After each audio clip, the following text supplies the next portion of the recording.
Today it is Saturday, which means it is Park Run Day, and we are off to the Worcester Pitchcroft Parkrun.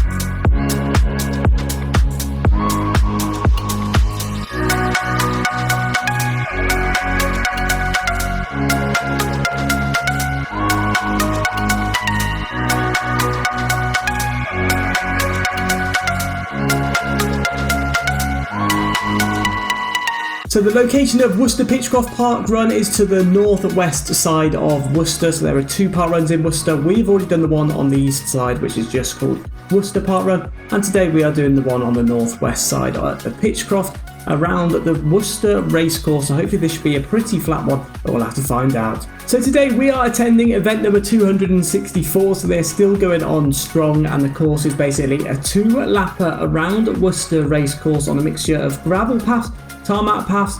There is a little bit of a grass section at the finish line as well, and also where you cross the racecourse it's sort of like a barky, corky sort of texture as well, so we'll go into that a little bit later. For this reason I would probably recommend trail shoes, but road shoes are perfectly fine, especially in dry weather. It is a very pretty course too, as it is right next to the River Severn with trees surrounding the racecourse too. And because it is on a racecourse as well, it is very flat, so we'll take a look at that elevation just a little bit later. With the path being fairly wide, it's perfect for dogs, so it is a dog-friendly course, and it's also buggy/pram friendly too, so you can definitely bring your children, push them along, and you don't also have to worry about the toilets, as there are some toilets right near to the start line. With it being a flat park run, it is quite a good park run for a PB. The bark section does slow you down ever so slightly, I found, and also the grass section at the end, but apart from that it is all hard standing wide paths as well, so you can perform an overtake around anyone pretty easily and you're not getting stuck at any bottlenecks. And especially at the start as well, with it being so wide, everyone funnels into position pretty quickly. But before we take a look at the course, if you've got this far and you don't know what a park run is, it is essentially a 5k run ran by a group of volunteers who both time and marshal the event. You then get given a finish token at the end along with your barcode which you've brought with you. You scan both of these and then you're emailed a finish position and finish time later on. So now you know what a park run is, let's take a look at a summary of the course. So as you can see, it is a two-lapper around Worcester Racecourse all around the outskirts of that, and it is all completely flat as well, with an elevation gain of 0 meters and a max elevation of just 15 meters. Towards the end you will cross over that little grass section as well, so that's probably one of the small pinch points of this course, but it's a pretty simple one to be honest. So that is a course summary, and now let's have a look at a little bit more detail. So you're going to start off here towards the northern side of the racecourse next to the toilet block. You're going to make your way south. It is a completely straight flat line. You've got the choice of either running on the grass or there is the paths on the left hand side as well. You're then going to turn right at the Pitchcroft car park. Now this is where the bark section is, so there's a little bark section as it crosses the racecourse because obviously the horses aren't going to want tarmac there. You then cross across the central part of the racecourse and then cross another little bit of before turning right next to the stadium. You're then going to make your way north on complete tarmac paths, nice and flat as well around here, following your way around the perimeter of the River Severn with the trees on either side. You're then going to go all the way up to the northern side, do a U sort of turn, but it's a slow U-turn where the Urban Fitness is, and then you're going to make your way all the way back south past the start, do that lap another time, but this time you're not going to go all the way up to the Urban Fitness, you're going to turn right here. This is then all grass. It's maybe a few little bumps, and be wary of any rabbit holes and things like that before making your way all the way to the finish funnel, which is located here. So it is a pretty simple course. It's going to be pretty hard to go wrong. Marshals are located at all the corners and bends as well, which is perfect. But now that we've got a good idea of the course, let's take a look at some of Worcester Pitchcroft Parkrun stats. So the fastest time was set by William Richardson with a time of 14 minutes and 56 seconds, which is insane and probably one of the quickest times I have seen at a park run. The fastest female is Jenny Nesbitt, again with an unbelievable time of 16 minutes and 47 seconds, so you can definitely see how this one is PB potential. And then the average number of runners is 336, so a huge volume of runners with an average time, which is again quite a quick time of 28 minutes and 42 seconds. So that is the park run stats, and now let's take a look at some of my GoPro stats. So I've now completed 48 park runs with 33 different locations, so we're getting very close to that 50 milestone. My best finish position was 4th, which was set in Poland at Zielony Jar Park Run. And then my fastest times of Somerdale Pavilion all the way down to Riverfront with a time of 22:32 all the way down to 23 minutes and 10 seconds. So that is the time that we're looking to beat if Worcester Pitchcroft wants to get onto that leaderboard. So we made our way towards the start line from where we parked. It was a nice little 10-minute walk up to the start. Then the run director went through a few different milestones, tourists, where people had come from, and then went through the course. But we weren't actually really that ready for them starting, because usually they sort of check the timers are ready and things like that. But the run director just went 3, 2, 1, and we were off. So I hadn't even got my Strava going yet. I was getting it all set up ready on my phone, so I was trying to pull it up. You'll see maybe in the bottom right corner in a second, and there we go. I did just start us off. So as you can see, right at the start of the run, it is perfect choice of ground conditions. You can either go on the grass, you can go on the gravel there, or like I did, go on the tarmac on the left hand side. And if it's quite busy at the start, but there's plenty of room just to maneuver in and out from different people depending on how fast you want to go. But you can see there in that bottom right hand corner that we have shot off pretty quickly, a lot faster than I usually do, so it might be pretty difficult to keep up with this pace. But we're now making our way down towards the south side of the racecourse, and hopefully it should be a pretty good run.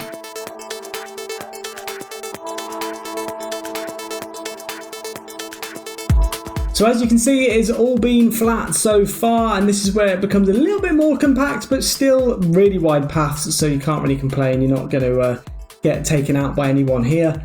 And if you want to overtake, you can just slip past people as well, but we're still going at a very fast pace at the moment of 4:15ish.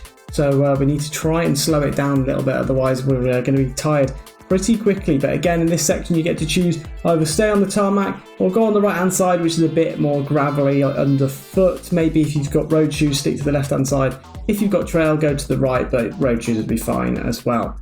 Now this is where it does cut into a very much smaller path here, so you cut off to the right hand side, and this is how big the path is. Probably get 3 people in a row next to each other, so with a buggy it'll be a little bit harder to overtake, but there's plenty of space in the rest of the course to do that. So pretty quick start. We've done half a kilometre and we're currently on a time of around 2 minutes and 30 seconds.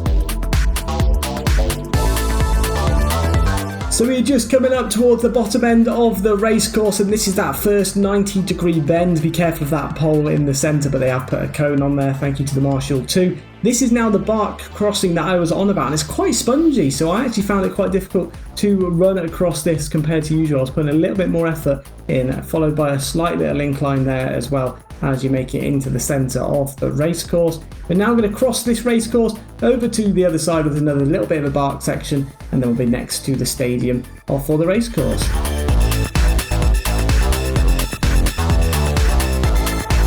So this is that second crossing I was on about. This is more AstroTurf, so a much nicer crossing compared to that first one. A lot harder standing, and we have just hit 1 kilometre there with a time of 4 minutes and 13 seconds, but we are running at a pace of about 4:40 to 5 minutes now, so we have slowed down for sure pace per kilometre, because I knew I'd set off pretty quickly. But we're now back on that hard standing tarmac. You can see on the left hand side, that is where people watch the races from, so it's a pretty nice race course. I've been to Cheltenham as well, and that also was a stunning race course too. But we're now heading our way back onto path all the way around the rest of the race course on this left hand side, and down to the left hand side as well is the River Severn.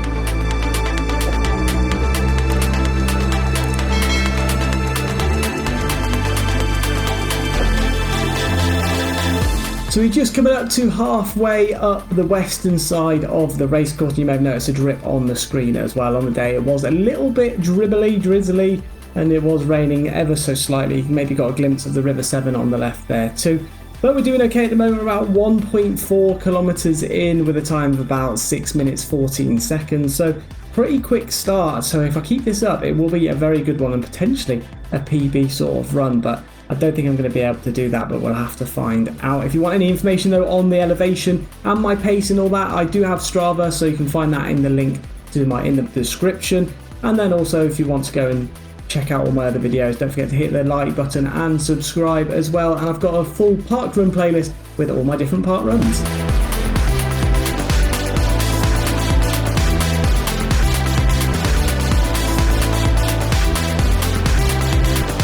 So the course is now going to begin to bend across towards the north, so it's a slight curve around, but no difference in terrain, no difference in elevation either. It's been pretty much 15 to 13 metres the whole way. It's just dropping ever so slightly as we do make our way up towards the northern side of the park run. You can probably go on the grass maybe a little bit if you did want to, if it was quite hard on the knees, especially with it being hard standing for the rest of this run. But we're doing okay at the moment, 1.8 kilometers in with a time of 8 minutes and 20 seconds. So we'll take that every day of the week. But as you can see with the pace in the bottom right, we are beginning to speed up again after our second kilometer was a pretty slow one to begin with.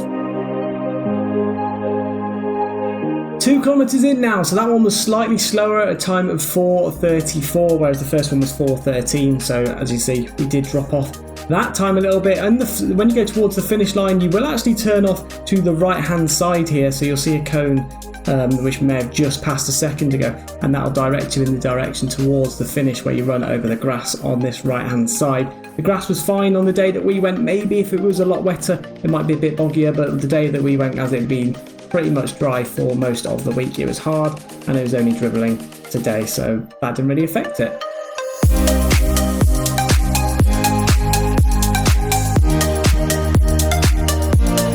And now we are at that long swooping U-turn which I was talking about in that course description. So we've reached the most northern point of this park run, and we're going to start heading south again back towards where we started. You may have seen it just a second ago as well, the doggo crossing the path. For some reason, most park runs, if there's a dog that's spectating, for some reason they always run out in front of me. I have no idea why. He literally stared me, or he or she literally stared me in the eyes, then decided to walk out just as I was getting close. I had to give him a quick dodge off to the left, but it's all good. All the public can use all these paths, so you need to be wary about those sort of things. We're now heading our way back south, which is potentially a little bit of an uphill or incline, but we'll have to see. And in a few seconds we'll see that start line.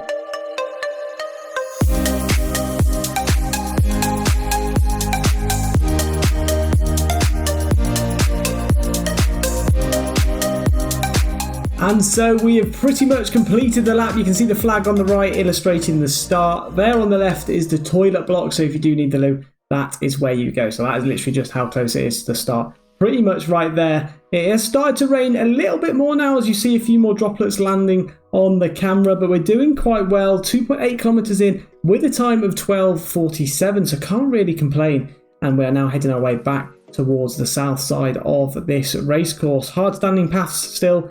A very, very gradual incline, I think, and that's about it, so not much more to worry about.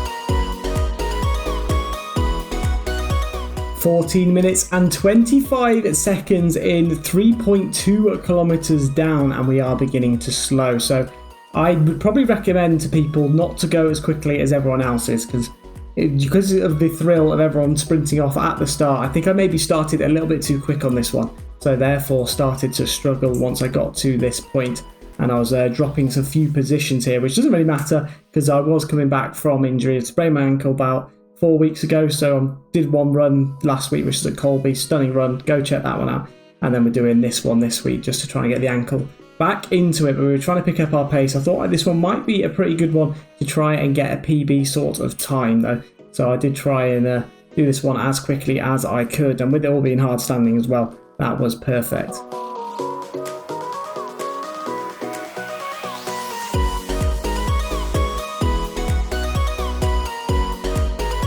So we're almost back at that southern point, turning off to the right hand side. On the left here is where we did park in the end, so really close then. It's just a 10-minute walk up the path we've just come down. Be careful again of hitting that pole, and now you're heading back onto what felt like sinking sand, but it is just bark. It's quite a spongy thing, like I said, on that first time round, but it does feel like it slows you down, especially in that second lap when you're beginning to struggle. That little bit of sponge followed by the slight incline straight after does slow you down a lot. And now there's a bit of a gap building between me and the person in the position ahead of us, but we're now crossing over on this gravel sort of path now to the other side of the racecourse before we start heading our way back up north.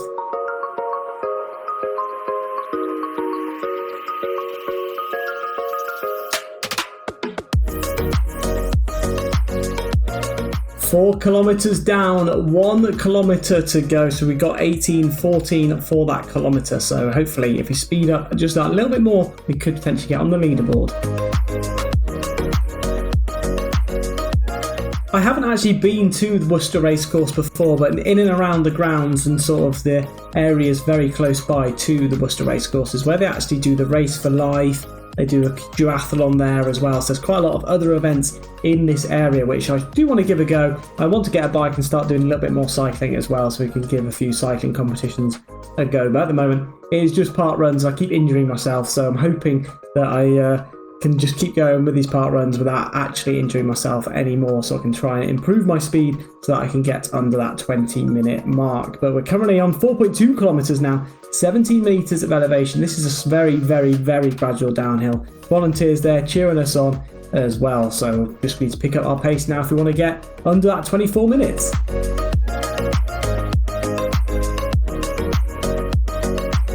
As you may have just seen then as well, a cyclist went past on that left hand side, so like I said before, be wary of the public. You don't want to run into a bike or anyone else which is using the path, and as I said before, buggies and dogs are allowed. You may have seen the dog go past us earlier on when we were on the opposite side of the racecourse, but you can see in a few minutes we will be turning off to the right hand side onto the grass and heading towards that finish line.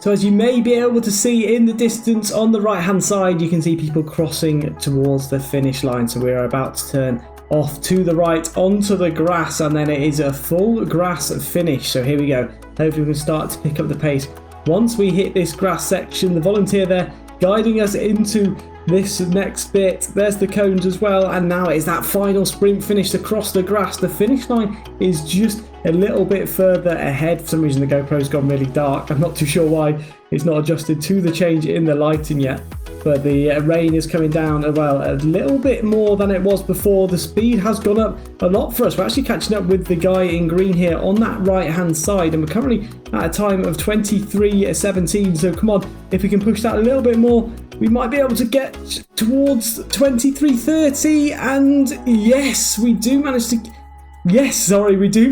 a time there of 23:27. So that is what we like to see, just under that 23:30 mark, and a position of 79th. So as you can tell, a lot of runners in this course compared to a lot of the other ones, because if I got that time on another course, I probably would be in a much higher position. But yeah, let's go and have a look at a summary. Worcester Pitchcroft Parkrun complete, ticking off that second W on the alphabetic challenge. The first W being the plain Worcester Parkrun, so both of them in the same area, which I have done so far for the W. As you can see though, it is definitely a potential for a PB, because I've been out with injury, so I thought I was going to be slower anyway, but I actually did it quite quickly and I was fairly happy with my time. I was just disappointed that I went off that little bit too quickly. I definitely could have paced myself a little bit better. In terms of positioning, you're not going to get your best positioning at this park run, as it is a very, very busy one, but because even though it's busy, there are no bottlenecks, which doesn't really affect your time, and that is perfect. In terms of the atmosphere, it did have a really good atmosphere, and running around the race course was actually a lot more stunning than I thought it was going to be. It was pretty, especially around the northern section where you had the River Severn and the trees next to you. Also, after the run, you can go and check Worcester out. It is quite a big city, so there are lots of shops and other things which you can do. But before we do carry on, we've got to say a huge thank you to all of the volunteers who were there on the day, because without them, the run would not go ahead, and therefore Worcester Pitchcroft Parkrun would not actually be a thing. So thank you very much to all of those. They were all kind, friendly, and cheering us on, to motivating me to go that little bit quicker. But as we usually do, we're going to go through a couple of the pinch points for this park run, and to be honest, there's not really that many. The only main one which I would say is a bit of a pinch point is the crossing, the bark crossing towards the centres. That is a little bit spongier, so a little bit more difficult on foot. But apart from that, the 90-degree bends, they were fine as the paths were so wide, so you weren't really having to slow down at all at those. And maybe the grass section at the end would be number 2, so I'll probably give number 2 to the grass section at the end. That maybe slowed us down just ever so slightly, but apart from that, definitely one for a PB. And if you haven't seen these parkrun videos before, we do go through a few tips and tricks for anyone that is thinking of going to the event. So we're going to start off with public transport. So if you want to get there by train, the closest train station to the parkrun is Worcester Foregate Street, which is only a 20-minute walk to the start, so pretty ideal location for that. Also, if you want to get the buses, there are a few bus stops which are very close to the start. So we'll start off with St George's Square, which is a 12-minute walk, or Little London, which is a 15-minute walk. So both of those are nice and close. There is also the Worcester bus station as well if you're coming from further abroad. And then in terms of parking, there are plenty of city car parks which you can park at. So I parked at the Pitchcroft car park, which was to 2 hours, it was £1.60, and that was about a 10-minute walk to the start. There's also the Moors car park, which again, up to 2 hours is £1.60 and similar sort of distance away. And then there's the Hive and Cattle Market car park, which for 1 hour it is £1.10, or for 2 hours it is £2.10, and that is about a 15-minute walk, so sort of slightly further than Pitchcroft, but doesn't really make too much difference. Then finally, if you go for a post-parkrun coffee and cake, everyone goes to the Swan Theatre, which is pretty close to the start. It's about a 10-minute walk right near to the Pitchcroft car park. So they are all my tips and tricks for this parkrun, but if you have any of your own, do make sure to let us know down in that comments, and I'll try and pin your comment up to the top. And now let's have a look at my stats after that parkrun then. So number of parkruns increases to 49 and the number of locations increases to 34. However, everything else stays the same, so my best finish position is still 4th, and then my fastest times range from Somerdale Pavilion down to Riverfront, and I was about 17 seconds off knocking Riverfront off the leaderboard. So that is it for Worcester Pitchcroft Park Run. I hope you did all enjoy, and if you did, don't forget to smash that like button and subscribe if you want to see some more of this park runs, and I will appreciate it a lot as well. Thank you very much, and also let me know in the comments of where you are attending each week. But if you do want to check out last week's video, we actually went to Colby in South Wales, so we went and attended that one. That one was beautiful, so I definitely recommend going to check that out. Or you can go and check out all my other park runs in the Worldwide Park Run playlist. Next week, we are heading off to Oxford as I'm going to Truck Festival. So on the Saturday, we will be doing park run, and we'll be attending the Didcot Park Run. So I hope to see you all there, and I hope you all enjoyed, and I'll see you all in the next one.